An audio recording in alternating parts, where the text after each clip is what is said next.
Welcome, everybody. It's Gregg Bendian here at the ProgCast, and we're welcoming back a friend who you've heard and seen before on the ProgCast, talking about his work as well as quizzilating me about the work of Derek Bailey and myself. So I have a feeling he's going to be coming back more than a few times, but I'm really happy to welcome Tim Motzer, guitarist and sound sculpturalist. Hi, Tim.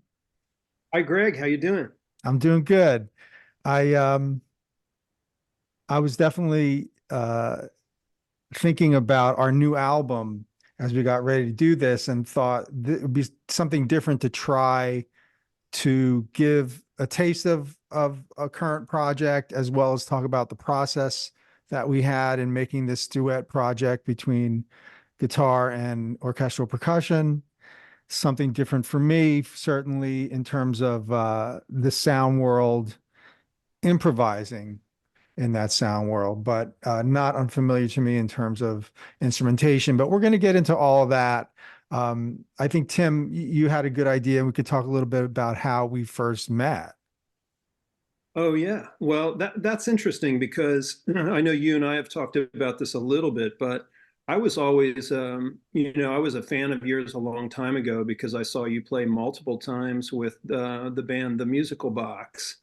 And I know that you had played with Metheny and Derek Bailey, of course. And I can't remember if I've seen you. Yeah, I saw you in a Mike Keneally trio as well. I think that was the first time we met, but we didn't. It was more like, "Hey, how's it going?" And I think we hung for a minute, but then years went by, and we both played at ProgStock 2 years ago. I was playing with Marcus Reuter and Kenny Grohowski in a power trio.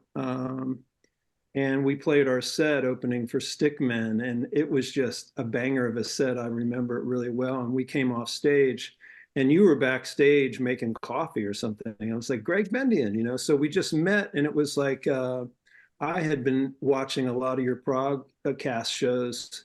So I felt like I already kind of knew you at that point, just because we share so much of the same musical terrain.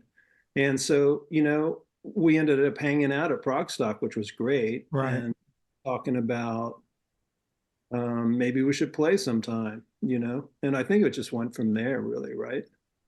Yeah, I remember the set you're talking about with Kenny and Marcus, and watching and hearing you with your sound world and your soundscapes and your expansive uh, palette, and in an improvisational setting, which, sidebar, I thought was really cool to notice that now, particularly in the wake of all the King Crimson projects, that free improvisation is starting to take a foothold and have its rightful place in so-called prog rock music or progressive music.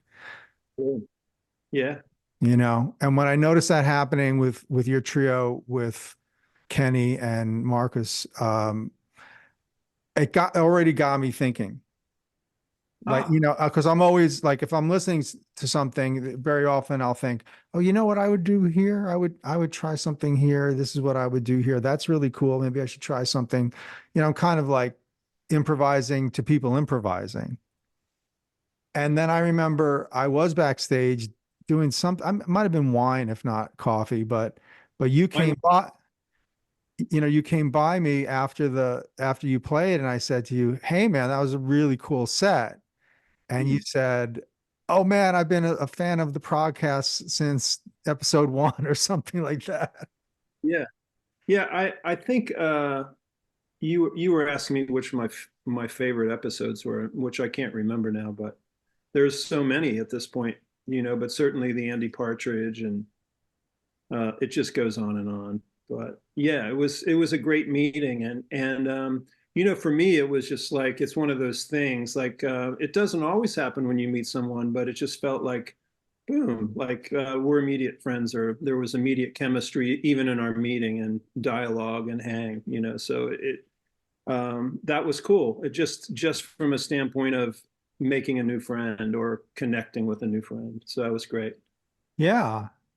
And then I'm also recalling that since my son now, Elias lives in Philly, that it became a thing where if I'd be going down to Philly, you and I would try to get together and hang out. And then eventually we did some playing and recording at your space, but I was playing your drum set, Yes.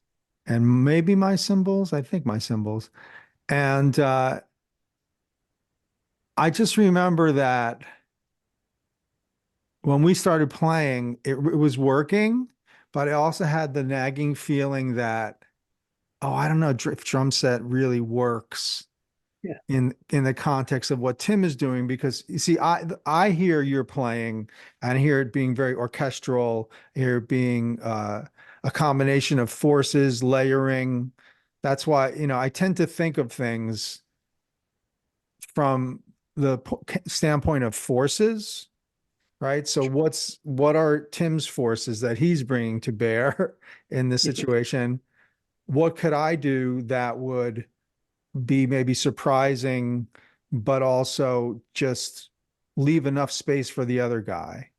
Um, I have done a lot of non-drum set playing, my group Interzone. I played only xylophone, vibraphone and glockenspiel. And Nels Cline was the drummer. So I like being in the tuned world of percussion, the pitched world. And that's kind of what I was imagining for our second time to play together, which was the session at my studio at Sun Hill Sound, where I set up my vibraphone, I set up 9 or 10 rototoms, my concert bass drum, my gongs, all this stuff.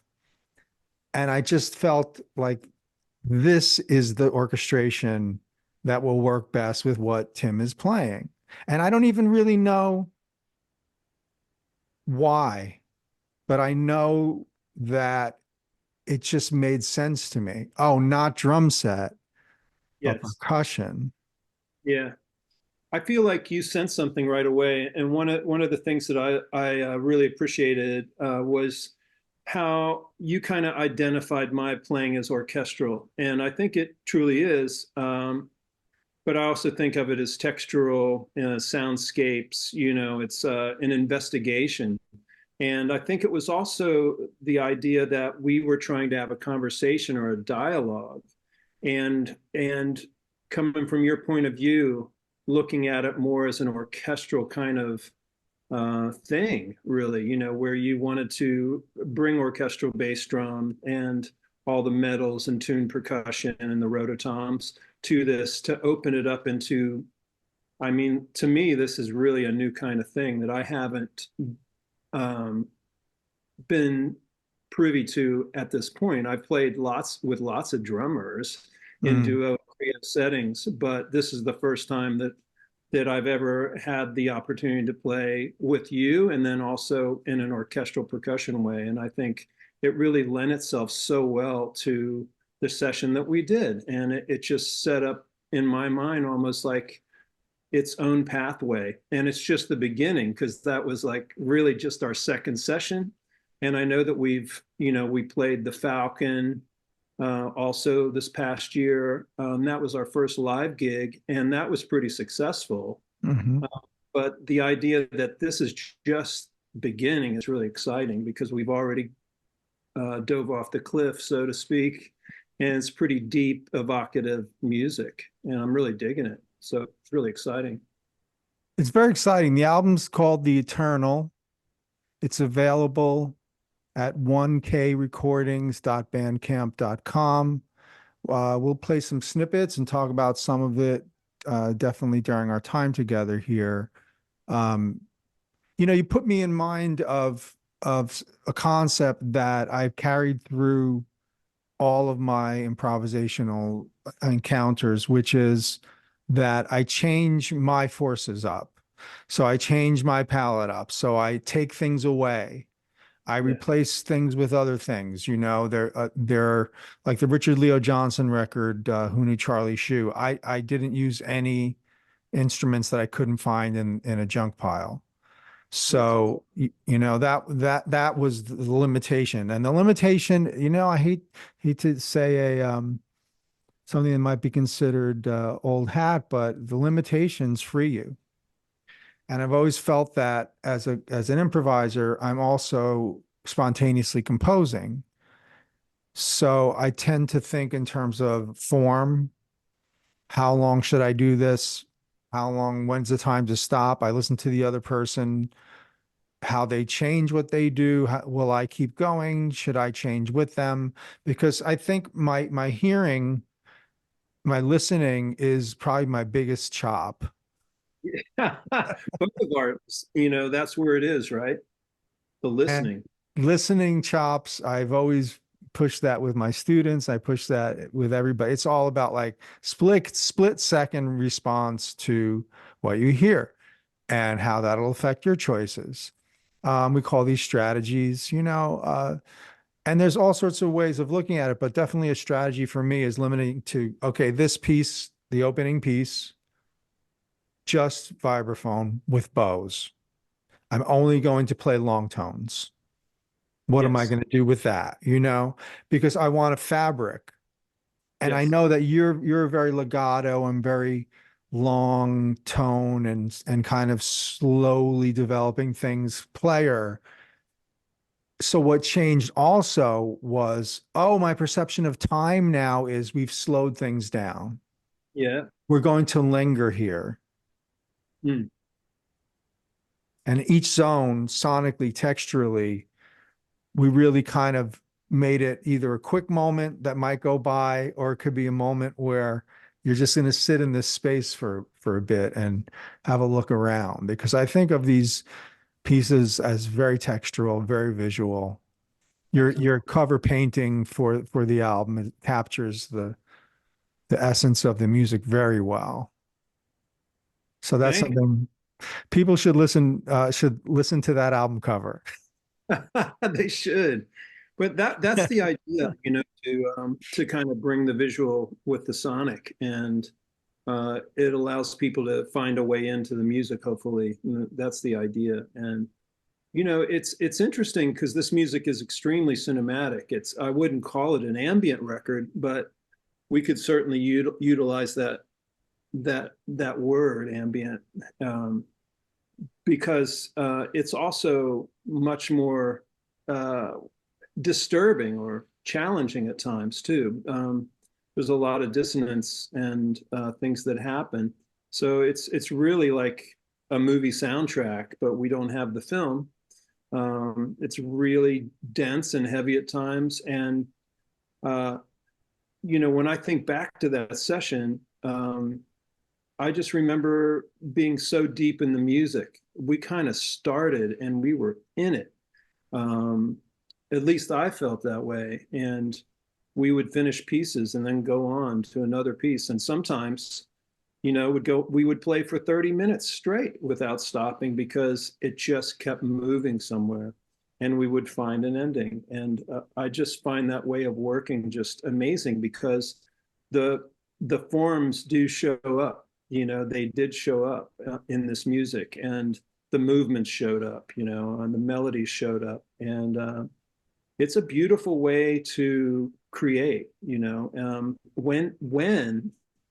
um, you're lucky enough to have the right partner. And in this sense, we have a chemistry that is, I feel like it's undeniable. It's watching some of the video last night from the Falcon.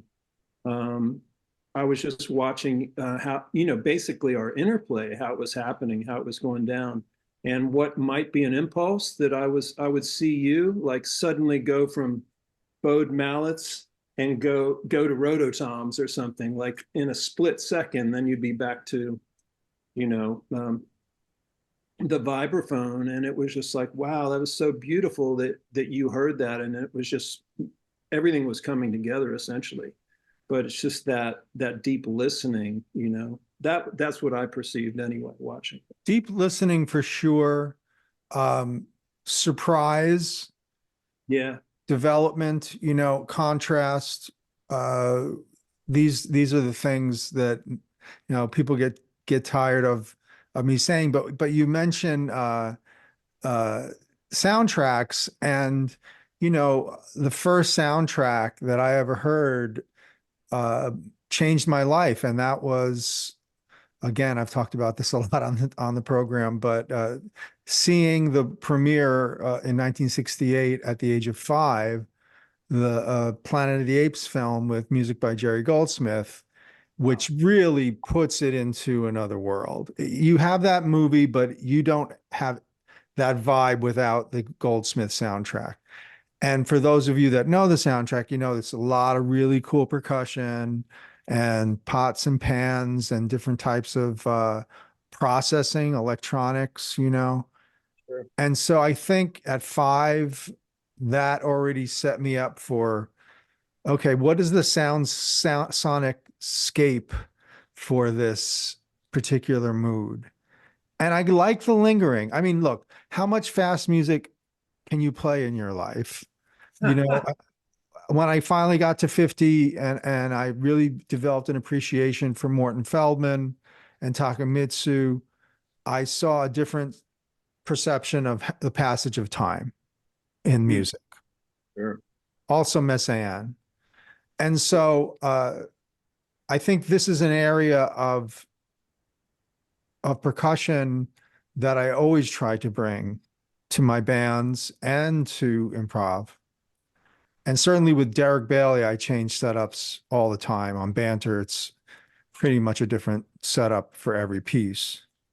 Um, so that's what I did on the Cecil Taylor record too. Different approach for every piece. Um, I like variety because we came up at a time when albums had a lot of variety. Amazing. So that concept carried over into the 80s and 90s and aughts for us, is we're going to keep that variety piece that you're not going to get the same thing over and over again. I mean, you can say this is an ambient or soundscape kind of album, but you got to say that each of the scapes are completely different from each other in many ways, texturally and sonically. They really are. Yeah. And uh, speaking of that day, again, we set up, and some of the stuff that you had down there was it.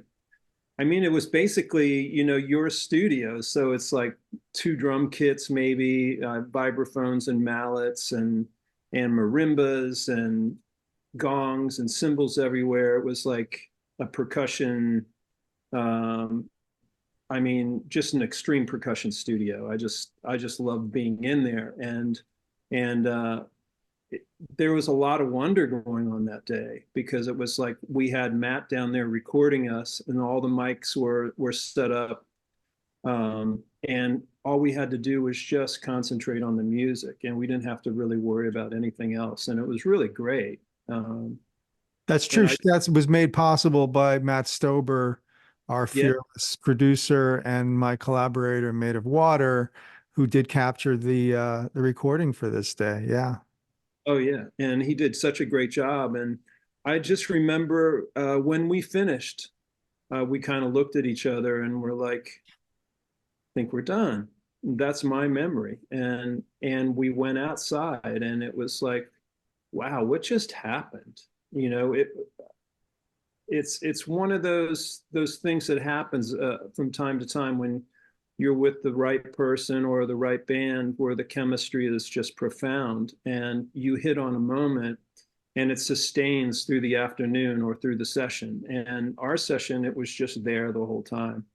And it wasn't until a few months later when we started listening back, kind of forgetting about it all, and then putting it back and like, I don't know, let's see if there's anything here. And it was like, what? It Because was, the objectivity of taking a break from listening to something, hearing it as fresh as you can, you are much more objective about what it is you're hearing. In fact, I forgot yes. almost everything we played when I heard it.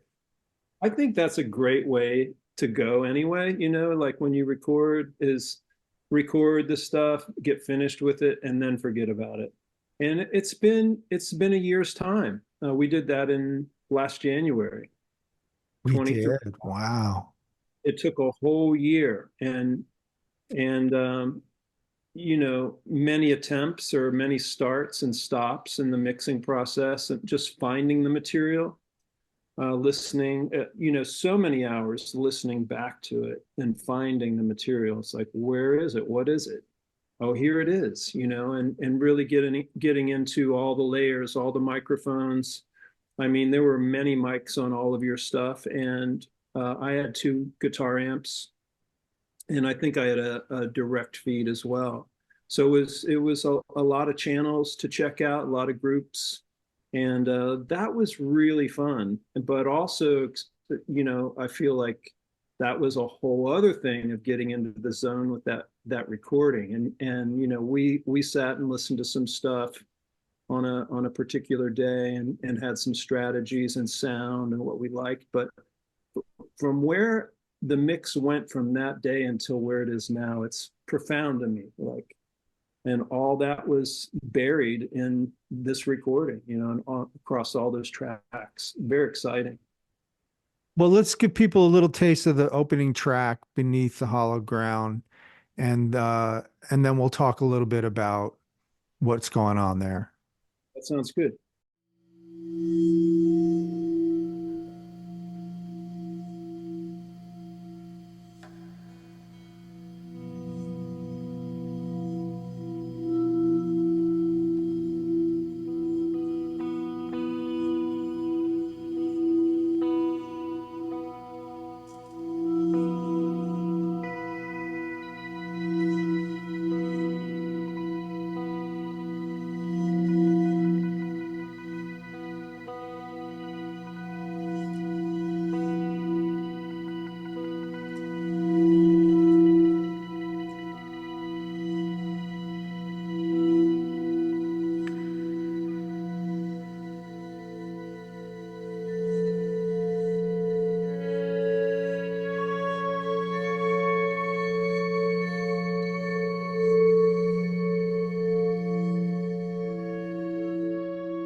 It is a very ethereal piece, as you said, off mic.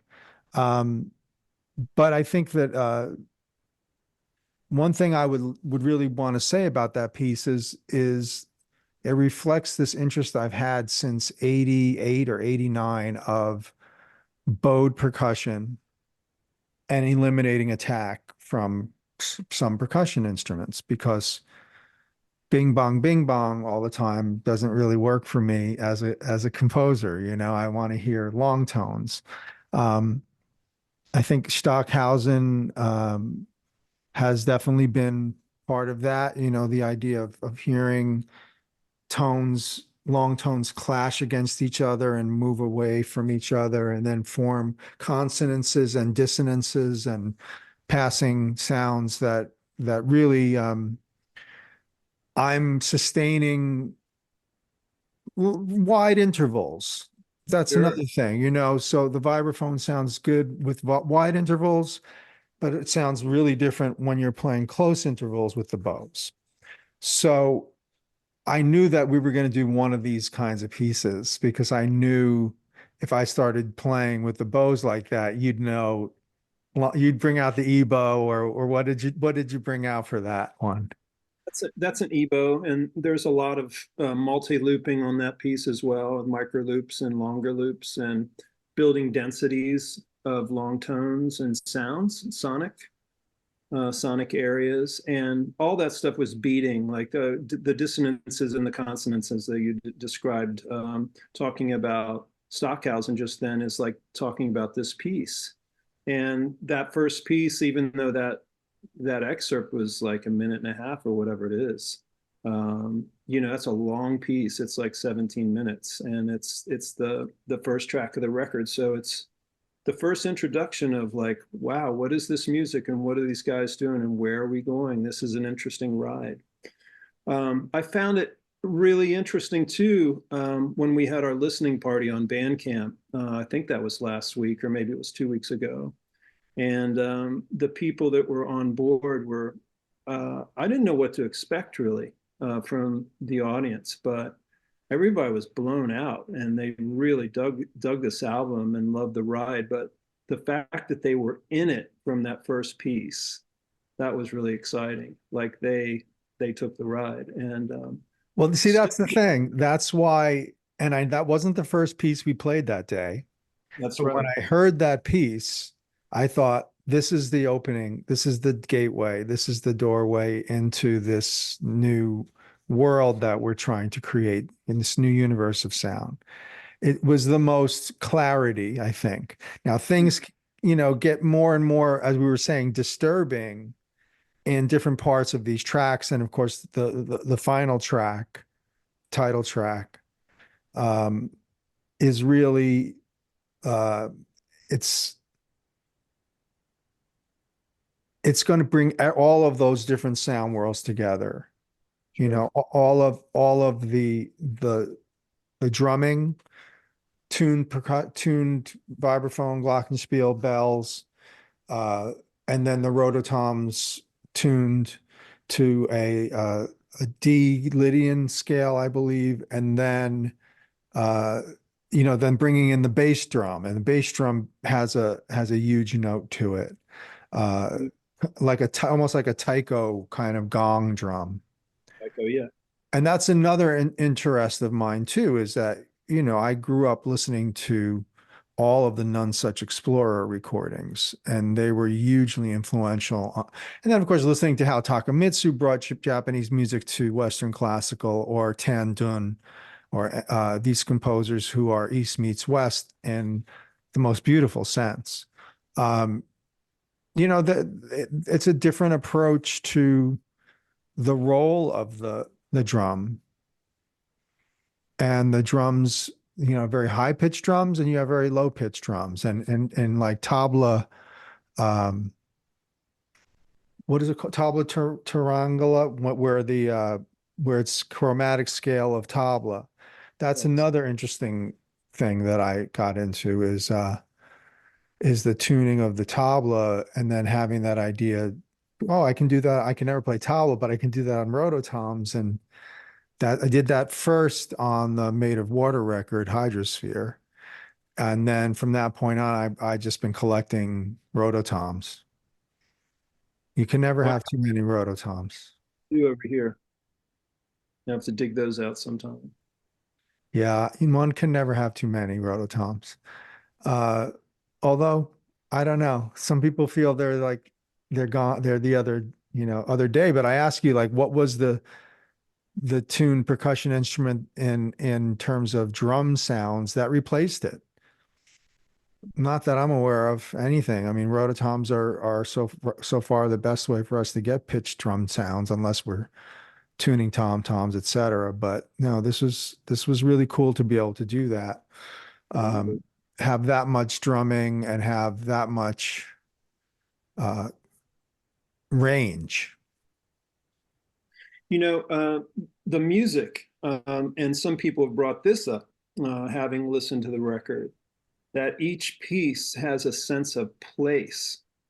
Some people have talked about it as chambers. Some people talked about it as rooms. Some people talked about it as a place in some city or in a jungle or wherever. But there is some kind of three-dimensionality or spherical sound world that happens in each piece that does create, like, I feel like I'm inside of something, and I don't know what that is, but this music definitely conjures that in my mind. And how do you feel about that? Are you hearing that as well? Very much so. Hearing it, feeling it, remember feeling it as it was happening. Um, it's I don't know if it's even something that we spoke of, but it was clear that it was something we both agreed on, is that we're not going to do a bunch of stuff in every piece. We're going to do this much stuff for this piece.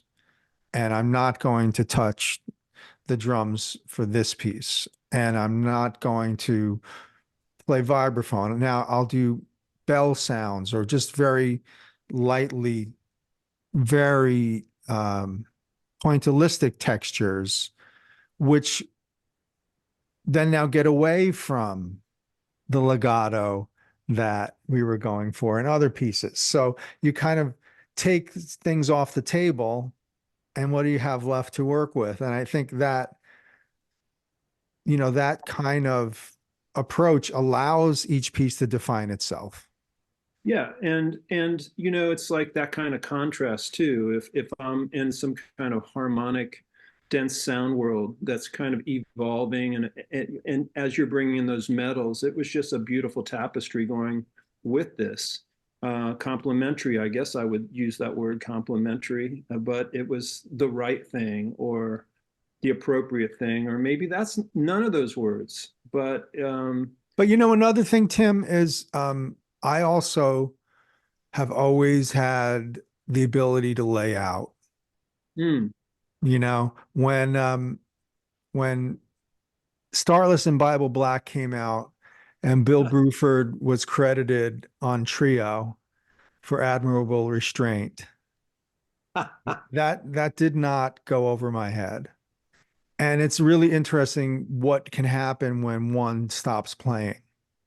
And you know what I mean? And other people can play and they can carry the music. And then maybe they'll get the idea that they could stop and then you'll carry the music. And so I definitely have always had that thing where I can stop playing. I don't have to play the whole time. Yeah, and the idea of that, less is more. When you play less, it creates more space for the others to hear something. And it creates greater impact and gravity to what you play when you do come in. Yeah, absolutely. So it's really cool, the shading and all of the dynamic ways of playing within this duo that is coming down, and creating this. I don't know. It's when I lay back and put headphones on, I get lost in this music, and it's just really uh, one of those profound experiences. Like, how did this really happen? This is like our sensibilities. We're each being our best selves or our most authentic selves in the music and listening. And this transpired, and I like to think that when I'm playing and I'm really playing in the zone, that my brain is kind of off. Oh There's yeah. not any kind of really like, oh, after this I'm going to do this. It's just we're so deep in it that it's. I'm just trying to get to the idea of explaining or trying to define it, but it's an unfolding that is happening. And as this stuff is unfolding, it's opening up more and more things are being presented. But it's in a flow state.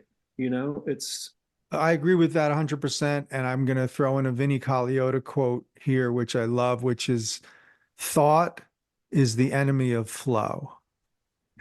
And when you're talking about improvisation, yes, we should not be thinking. We're not going to be thinking technique. We're not going to be thinking necessarily even anything other than I feel like hearing and bringing it forward. So I kind of pre-hear what's going to happen, and then I do it. Um, that's an interesting way of putting it. I almost preview it before it goes up on the screen. And I think that I just know when I start doing it, how it fits into what the other person is doing and where I'm going to go with it. So one thing that I did on this record, which I like to do, which is there are times where I keep on ideas for really long periods of time, and there are some things that go by really fast. sure. Because I don't feel like you get a sense of long without a sense of proportion. So with some things that happen very quickly in a short events, and then something else happens, and maybe that's lingering, but then it could be interrupted again. So I like that idea too of the multiplicity of ideas going on, and even in conflict with each other and in conversation with each other. This project, I've been in, as you have, many improvisational scenarios and bands and duos and trios and things. And one of the first times that I can remember something getting into this same kind of state, I like to call it spherical music in a sense because you're inside of it. It's all around you. So when I played with Kurt Rosenwinkel and Gentis Janusonis, and we played so many shows. But there was one particular show that we played at a festival in France, and we were cooked, cooked on the road and got there late and really hadn't slept, and they didn't feed us anything. And we were just in the green room sleeping with our coats over our heads. And there was a knock on the door and it said, your set time. And we kind of like woke up in a dream state and went out and played. And we played for, I think, about 90 minutes. And I had a feeling during that over there was Kurt playing all this shit, and I was playing all this shit on my side, and Gentis was playing all his stuff. But it was like we were inside this big sphere of sound, and we could have all been in different keys. We could have been playing different chords against one another, but it was all working. Everything was working. And after the show, people were just so blown out. They were like, "What was that? What Yeah. happened?" And we couldn't really talk about it too much because we didn't, when you're doing it is one thing. When you hear it back much later, you can then be like, talk about it. But this album, The Eternal, really does bring that forth again. And it's a rare space for me. It's like the space I always want to get to, like when you really crack it open, you go up to this next place. Where you're not thinking or anything. It's just you're listening, you're deep in it, and anything literally could happen and does, and it all works, and it's amazing. I'm so glad that you told that anecdote, Tim, because it brought back something that I omitted from the Derek Bailey talk we did, Ah, which was at an workshop that we did. Someone asked, how do you prepare for a performance? How do you get in the frame of mind to play? And Derek said, I find that the best thing to do is to go on right after a nap. I love That's my that. that's the best frame of mind for me. Go on right after you've had a nap. Yeah, I love I, that. Also, like from a standpoint of waking up in the morning, the first thing you do is go to the studio or pick up your guitar or go paint or whatever it is you want to do creatively before your brain engages in the world. Those are really great moments, and also sometimes right before bed too. It's like that late night, pick up the guitar and get lost in the infinity of of the guitar itself. Those are special moments. well, So this is a serious area of discussion because I've dreamt entire pieces and woken up and sung them into a recorder, or woke up in the middle of the night and went to the keyboard. Um, worked a lot on trying to retain that relationship, daydreaming or sleep dreaming. Just try to pull out of it what you can, remember what you can. Because a lot of that stuff is, I mean, it's still part of your consciousness. It's your subconsciousness, I guess, your subconsciousness, but it's still part of your whole process. And it's an interesting part of the process because it goes back to what you're saying about not thinking, and it goes back to this sort of state of like this fugue state of being in touch with another person, in touch with a third element, which is the sound that we're creating that we have to deal with. I mean, and we're talking about that too. Like, how are you dealing with what you're dealing with? How are you dealing with what I'm dealing with? How are you dealing with what I'm bringing? And how am I dealing with what you're bringing? And it becomes this 1 + 1 = 3 thing. yes, yeah, this is a form of dream music. Now that we're talking about it, we're talking about um, eternity music, or tapping into the eternal, perhaps. I don't Maybe mind talking about that. You make a good point about the spiritual nature of this music, and we don't talk about that enough.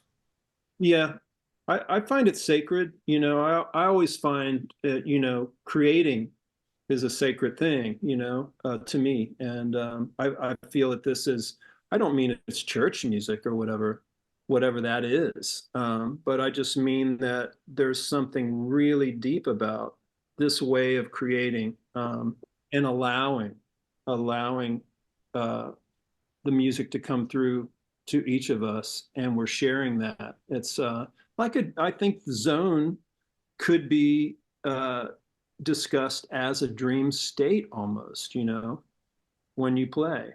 You get into the zone, it's like a hypnotic state, or maybe it's not hypnotic, but um, you're out of your normal frame of or your normal mode of working or mode of life. I like also that McLaughlin said, I just try to get out of the way and let it Yeah. come through. Yes. Because if you're playing shit that Yes. that's one thing. If you're playing shit that is coming to you spontaneously, that maybe is things you haven't done before, that's almost it's got to be one of our primary goals in this whole escapade, right? Absolutely. That's it. Um, Don't play what you know, but play something cool. it's never about playing what you know. It's more about, I think improvisation to me is about going into the unknown, because we're going to find all kinds of new exciting stuff there that we've never, I mean, that's the goal of it, really. It's like, can we get to a new quote unquote place that we've never been? It's like musical exploration. It's like we are explorers in that sense, in this kind of piece, like in many kinds of ways. Should we give them a taste of the second track, Sure. Stars Above, Stars Within? Yes.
That ending is so great.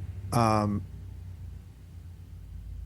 you know, it was occurring to me that one of the things that is inside this music that has flavored this music is the early Fripp Eno stuff for me, like Evening Star and No Pussyfooting and that uh the short pieces, the music for airports and the different pieces that set up different moods uh was so interesting to me because the British approach, and that is improvisation, let's face it. I mean, even Index of Metals is improvisation, layering of ideas, orchestral or orchestrating ideas. And and then for so much of, I was just thinking about this, the American school is much more about playing chops. And then there was a subgenre of unconventional players in the improv scene who didn't play an instrument. Maybe they played a turntable, or maybe they played radio, or maybe they played tape stuff. Um, but there was always this clear division between the American and the European approaches to this sort of creativity, this kind of spontaneity. Those composers, Gavin Bryars, Cornelius Cardew, these guys were really interesting to me. In fact, I had a band called Open Aspects that did just graphic scores and verbal scores, I chamber. love that stuff. And I guess, was there a group called AMM as well? Also, Yeah, AMM is very important because they have one foot in the classical world and one foot in the free world. yeah.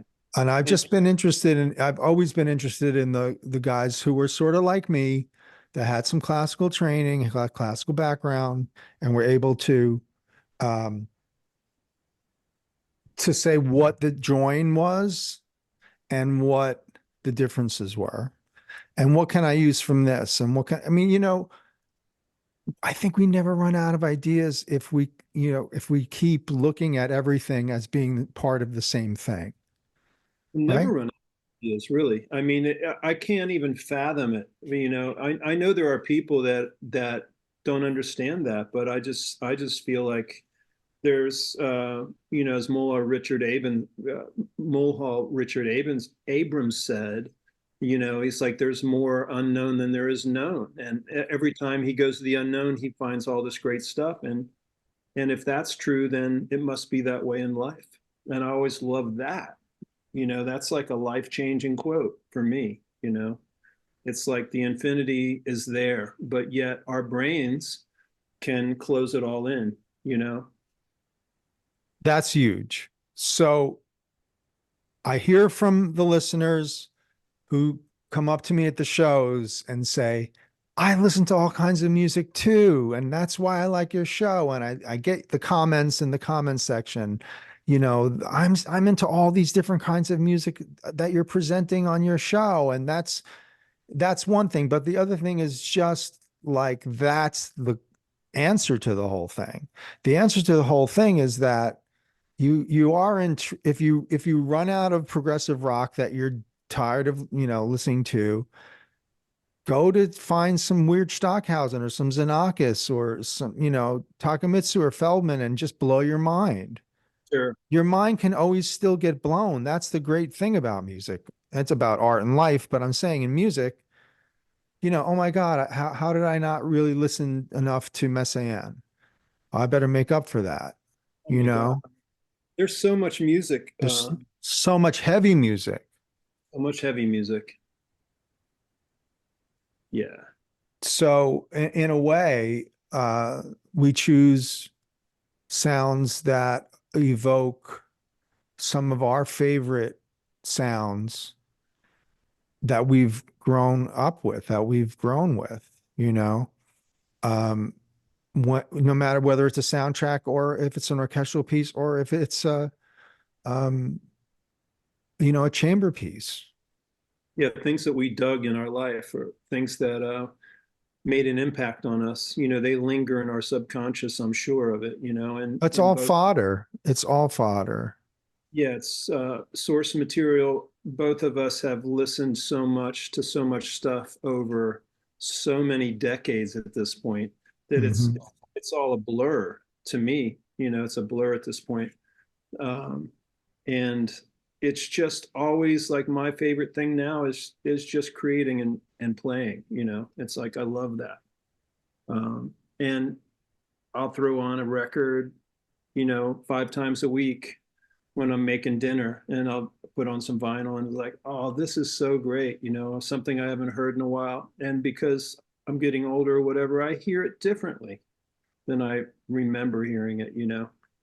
Last night I was listening to John Abercrombie with Mark Johnson and Peter Erskine, a live Boston thing that's on ECM. It was just astoundingly great record. And Abercrombie's playing guitar synth because that was the new thing at that moment. I think it was like 86 or 87, just crushing. and getting into new sound worlds. So it was like, I think that's also the impetus, is to continue to push forward. Like all these great explorers have been everywhere, and we've learned from them. They've opened doorways and pathways for us and for our investigations. And here we go. Let's go check this out. I think it's funny, Tim, how I never thought of it any other way. I never thought that you should repeat. I mean, I like this. I remember Boulez used to say constant renewal, and I like that idea of renewal. Sure. I like the idea of, themes can come back, but they're renewed in some way. They're changed in some way. We learned this from Debussy. We learned this from Varese. But, it's like, how am I going to organize an improvisation and still be free form, open to everything? That's the trick, folks. I mean, that's the trick is to have your complete vocabulary available and then not overthink what you're doing. Yeah. So Or you, I remember John McLaughlin always talking about, in interviews, like learn everything and then forget all of it and just go play. And, that's a hard thing for a lot of guys coming out of, college music stuff, and, they've learned stuff and now it's like, okay, dispense of that and where's your voice? Find your voice. It's that kind of thing. And McLaughlin was always like, forget about it and just play the music. well, of course, he's a fantastic role model for And growth and expansion. And think of all the periods and all the decades, all the different styles, all the different compositions. And, John McLaughlin as a composer, he really evolved. That I think that's not said enough.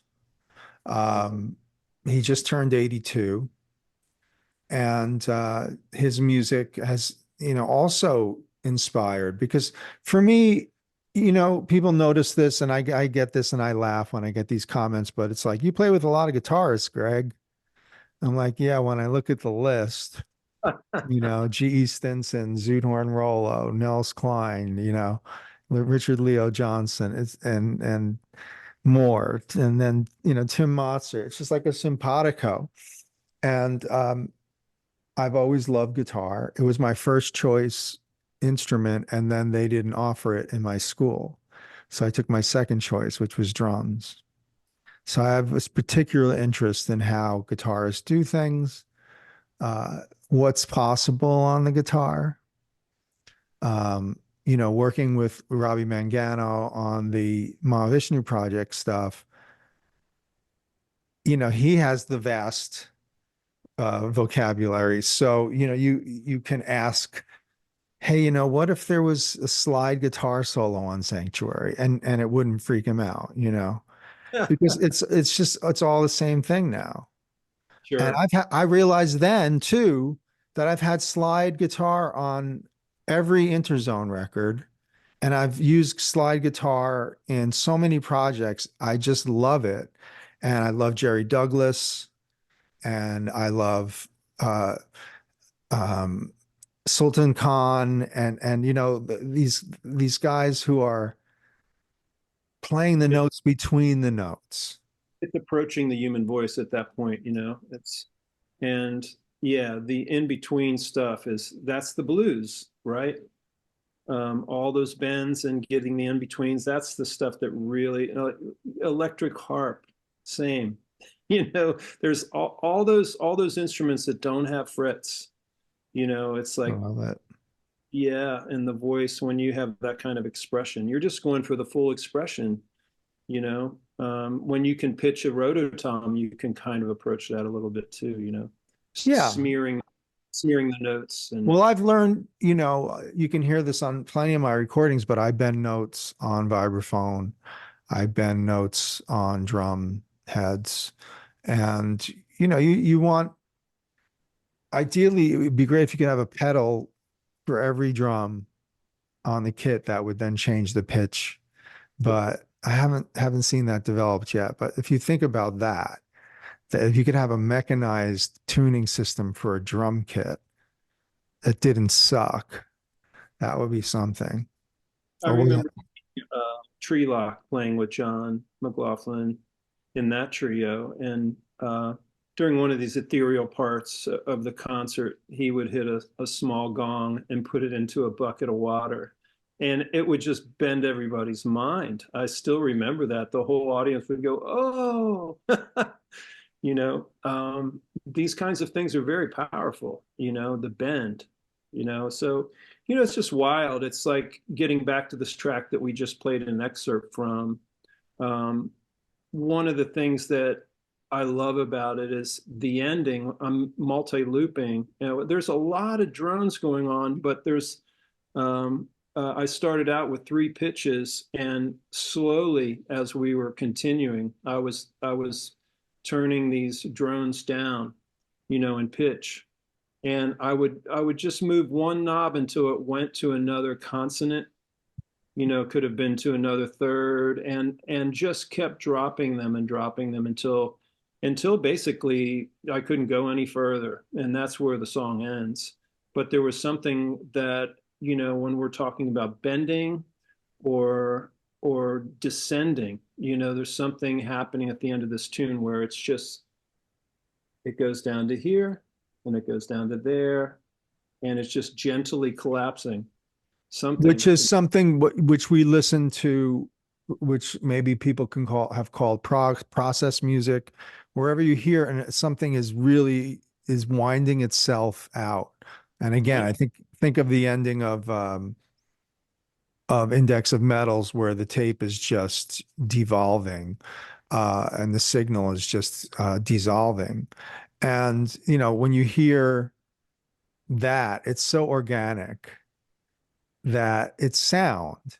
It's almost like nature in that sense. It's natural. It is, I say organic for that reason. It is. It has that quality, Decaying leaves. like water. Yeah. I mean, water sounds that I make on this album, particularly with the bongos using rattan, not rattan, but fiber mallets.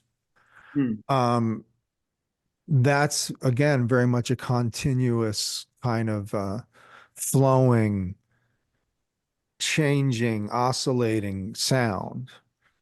And the way we produced it with the mix and with the reverb and having a place for everything in the mix, I think was really part of the success of this stuff, because we really spatialized it.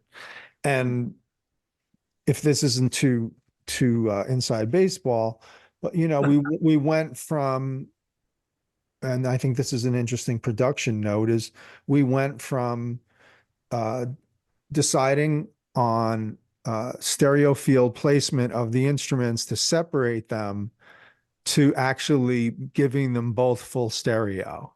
Yeah. Both my setup and your setup became full stereo, and all of a sudden it was a brand new ball game. And it's really interesting too. Within that recording, what I had to deal with in the mix is there's bleed everywhere. Yeah. So it truly is a halo. And once I got the bleed in some kind of way that made sense, you just had this bleed in every single microphone, but it was working, and you could still hear the stereo fields. And it does something really magical in the recording, in the final recording. It's just how that sound field actually, how I hear it, how you hear it. It's very well, again, I'm coming back to that spherical thing. It's kind of approaching that. Um, I can hear you in stereo and I'm in stereo, but it's like we're kind of overlapped in a way, and there's a couple worlds there that are connecting in that way. So it's very, very interesting how that came. And that was kind of discovered. It was like, this really sounds amazing. So I was happy I got to that point.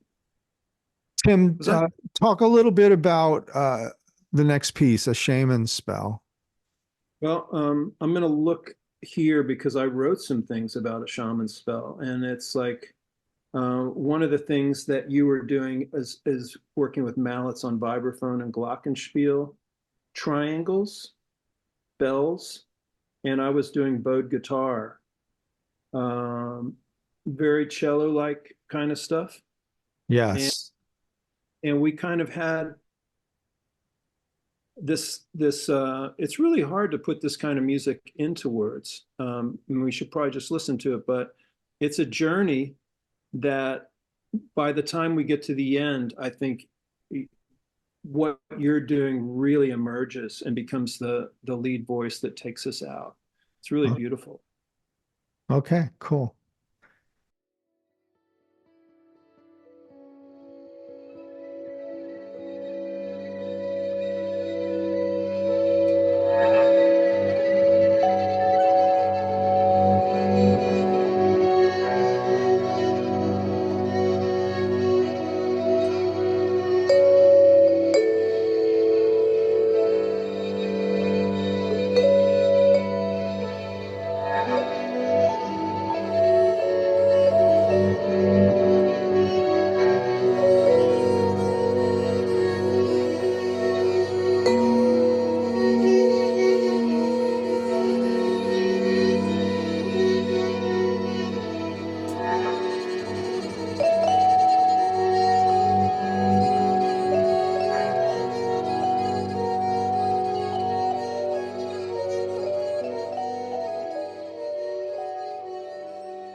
So, this recording that we did called The Eternal, I like that it has longer and shorter pieces, and it does have a bit of an epic piece there, nearly clocking in at a half an hour.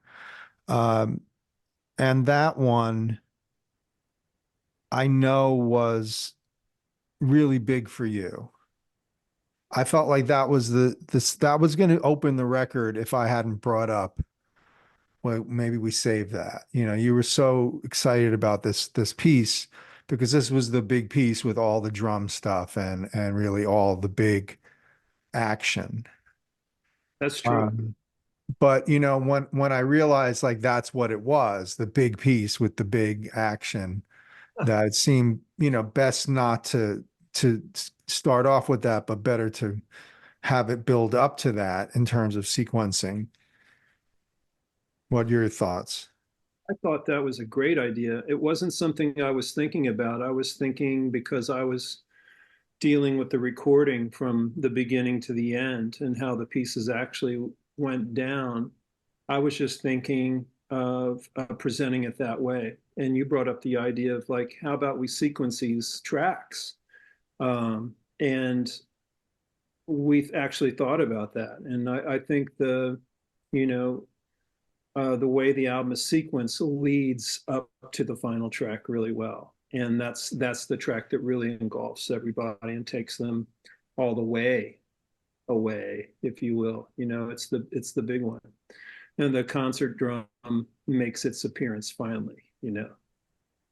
So I was it's really surprised listening to it, and we'll play some sections, but sure. I was surprised listening to it as how violent some of the drumming is. It is violent. Yeah. There's so many emotions in this album, and it's like we're living in this world at this time, and whatever we're feeling each other, what each of us are feeling when we're playing that music is coming out in this music. What we're going through, things that are on our mind, the things that are in the subconscious, it's all happening. I feel.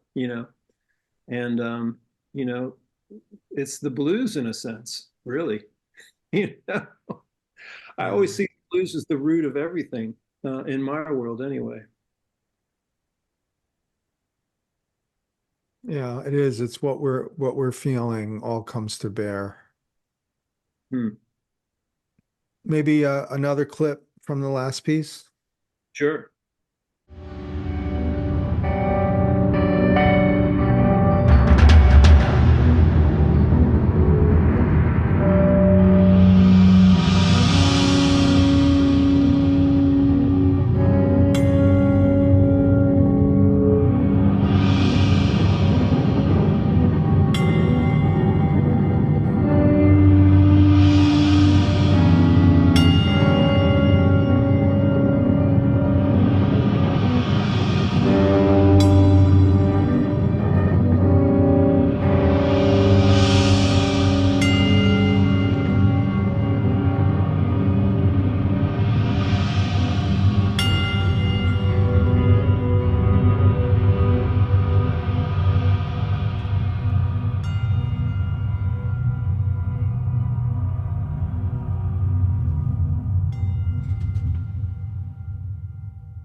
Wow. Well, all these snippets that we're playing, are with this kind of music, it's really hard to really get an idea for what's happening because it's such a narrow window, if you will, into this music. But everybody really needs to dive into this record, I think. We want you all to hear it anyway. And, definitely check it out. Get some headphones or sit yourself in front of some really nice speakers and take the journey. What's next with this, Greg? What do you think? Well, we've been talking about venues and Hmm. playing some live music of this kind. Um, we're looking at smaller things. We're looking at larger, more theatrical things where we could have a tremendous amount of orchestral percussion at my disposal and really take it to yet another level, record live. I think recording live is definitely in our future, would you say? Sure, absolutely. I mean, we're just starting with it, and so this is a beginning. I love the idea of doing something theatrical with it, and building some constructions on stage with your percussion, and have see what that dialogue leads to. We could also get into lighting and visuals if we want to. It really, this kind of music really lends itself to that.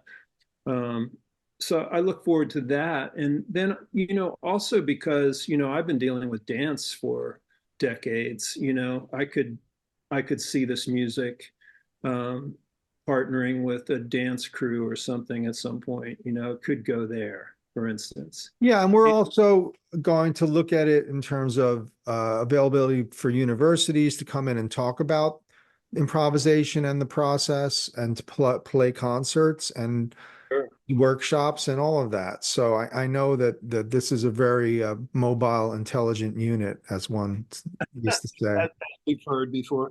And then, the other thing that everybody says when they hear this is like, this is a movie soundtrack, and we should really, you know, find those people that need this music for their films. I think,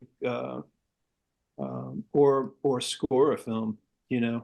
I think that would be really great to do too. Uh, so lots of possibilities. Lots of potentials. We'll see where it all goes. Yeah, it's this year there's going to be some Motzer Bendian live activity, let's put it that way. Sounds good to me. And stay tuned for further announcements, but yes, things are cooking. That's cool. So where can people find this record, Tim? Oh, the record, as you mentioned at the top, it's at 1krecordings.bandcamp.com. And that's my record label or my imprint or my boutique imprint, whatever you want to call it. And there's about 70 albums in there over 20 years time. And if you dig this kind of stuff, you'll find other stuff too that you'll dig. And I'm so happy to finally have recorded with you, Greg, and welcome to 1K, so to speak. 1K is like a test tone, and the idea behind it from like 20 plus years ago was that it's going to attract the right people to it, the people that just know, that they're supposed to be part of this family. And it's becoming this really wide, amazing family of incredible musicians that are on board with this creative music that's been happening all these years. And despite how difficult it is to get music out there these days, we're still doing it because it comes from the heart. It's all about the love of doing it, and that we have to do it. And it seems more important in 2024 than ever to do this kind of music. That's how I I see it. think in general, going forward, it becomes more and more important for us to do our original music. Yeah. As much as I play repertoire, I Sure. do, want to keep creating new and original music and continue to do so. Um, Certainly teaching about improvisation and teaching about the nexus between composition and improvisation has been a special area of mine over 30 years. My students who have asked the same question I asked my professor, Noel DaCosta, and I said, is it okay to have improvisation and have classical stuff at the same time? And he said, why not? So always, as always, shout out to the Cosmos, to Noel DaCosta for that, because it was either that or Charles Warren who said, if you study with me, you will write in my style. No, no, no, thank you. All these things that shape one. I was But reading in Feldman's book, one of his books, I can't tell you the title, but he met with John Cage after, you probably know the story, after some premiere that he did, and he thought it was a failure. And he felt really bad afterwards. And Cage was there in the lobby and said, "Oh, what beautiful music that was." And they immediately had a dialogue. And Cage invited him to his apartment to talk about music. And Cage wanted to know, how did you come up with this music? And Feldman said, I don't know. I don't know how I came up with this. And Cage loved that answer. And, it's like, I think all that to say is that, how did we come up with this music? I don't know, but we did manifest it because we came together in a room and that's what we do. And we trusted the universe, so to speak. And this is the result. So I love that. Two memories that sprung to mind from my formative years in the 80s is seeing Ronald Shannon Jackson and Billy Bang play a duet concert at Soundscape. And I had been at rehearsal because I was hanging out with Shannon, and they had a piece called We Don't Know. We Don't Know. And I love that. And Sure. at the end, they, we don't know, you know. And then also remember my jazz band director at Rutgers was Paul Jeffries, who was one of Monk's final tenor players and was friends with Train, practiced with Train. And I remember one time we were in a symposium, and I asked Paul, if Train were alive today, what would he be doing? And his answer was, don't nobody know. And I love that answer too, because when you don't know, say you don't know. And it's true. What we all wonder, what would Hendrix be doing? What would Train be doing? But I like to think they'd be doing stuff like what we're doing, which is exploring and trying to find some different shit. I think so. And there's plenty of different shit still to come. There's plenty out there. No, we don't really need to be going back. But all those doors are open and we just got to go through them and keep going. Right on. Let's leave it there, Tim Motzer. All right, Greg, dude, great to hang. That was a great hang. Great Definitely. hang. And everybody, hope you'll check out the album, The Eternal. It's Jeez. available for download. Will we be doing physical CDs? Yeah, I'm definitely going to do that.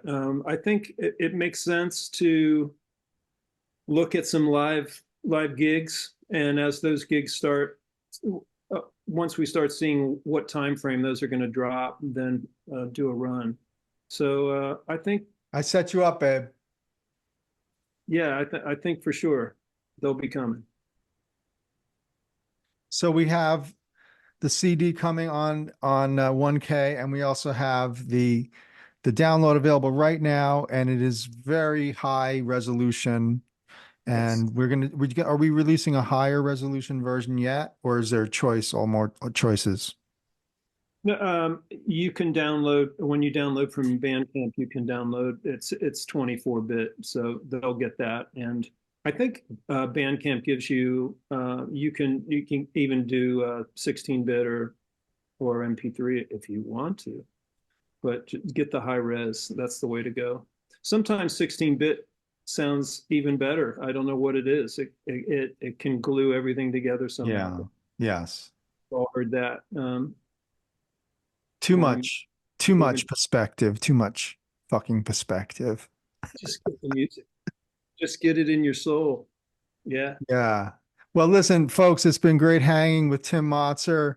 We will make available to the patrons a bonus episode of Tim and I talking about one of the masters of ambience guitar. That's Steve Hillage with my little boy at that time. I guess he was probably 6 years old listening to Steve Hillage, and we saw Steve Hillage playing.